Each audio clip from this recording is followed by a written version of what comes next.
আলাইসাল্লাম। তারপর ইব্রাহিম আলাইসাল্লাম এর নিকট দিয়ে যাচ্ছিলাম, তিনি বললেন, খোশ আমদেদ পুণ্যবান নবী, অনেক সন্তান। আমি জিজ্ঞাসা করলাম, উনি কে? তখন জিবরাইল আলাইসাল্লাম বললেন, উনি ইব্রাহিম আলাইসাল্লাম। শিহাব রহমতুল্লাহ আলাই বলেন যে ইবন হাজম আমাকে খবর দিয়েছেন, ইবনু আব্বাস ও আবু হাব্বা আনসারি রাদিয়াল্লাহু আনহু উভয়ে বলেন, নবী সাল্লাল্লাহু সাল্লাম বলেছেন, তারপর আমাকে আরও উপরে উঠানো হলো।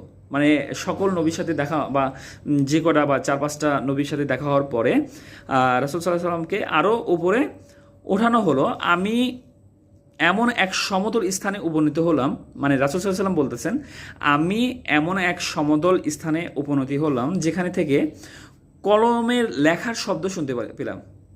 মানে এমন একটা সমতল স্থানে রাসূল সাল্লাল্লাহু আলাইহি সাল্লাম উপনীত হলো যেখানে কলম